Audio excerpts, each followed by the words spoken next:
కార్తీక్ దీపని ఇంటికి తీసుకొని వస్తూ ఉంటాడు. ఇంతలో అక్కడ ఉన్న అనసూయకి చెప్పి తన రూమ్‌లో తనని వదిలిపెట్టేద్దాం ఒక్కసారి రండి అని చెప్పేసైతే అనసూయని పిలుస్తూ ఉంటాడు. ఇంతలో అక్కడ ఉన్న అనసూయ దీపని లేపి నించుని పెడుతూ ఉంటుంది. నేను ఇప్పుడు బాగానే ఉన్నాను. నన్ను కాస్త వదిలిపెడితే నేనే అలా నడుచుకొని వెళ్ళిపోతాను అని చెప్పేసైతే దీప అంటూ ఉంటుంది. ఆ మాటలు వినగానే అక్కడ ఉన్న అనసూయ మాత్రం ఏంటి ఏం మాట్లాడుతున్నావు నువ్వు? మా ఇద్దరం పట్టుకొని ఉన్నాం కాబట్టి ఇప్పుడు నువ్వు ఇలా మాట్లాడుతున్నావు.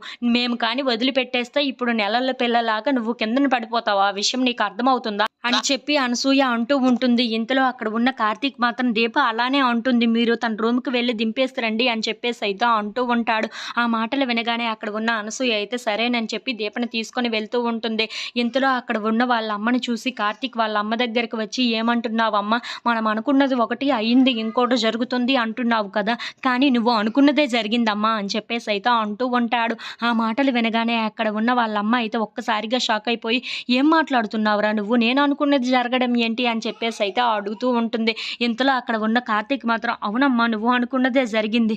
నువ్వు ఎలాగైనా నా మేనకోడల్నే నా కోడలుగా చేసుకోవాలి అనుకున్నావు. అదే జరిగింది అని చెప్పేసి అయితే తన మనసులో అనుకుంటూ ఉంటాడు. ఇంతలో అక్కడ ఉన్న వాళ్ళ అమ్మ మాత్రం ఏంట్రా ఏం మాట్లాడుతున్నావు? అలా మౌనంగా ఆలోచిస్తున్నావేంటి? నేను అనుకున్నది జరగడం ఏంటి అని చెప్పేసి అయితే అడుగుతూ ఉంటుంది. ఇంతలో అక్కడ ఉన్న కార్తీక్ మాత్రం అవునమ్మా దీప నా పక్కనే ఉండాలని నువ్వు గట్టిగా కోరుకున్నావు కదా!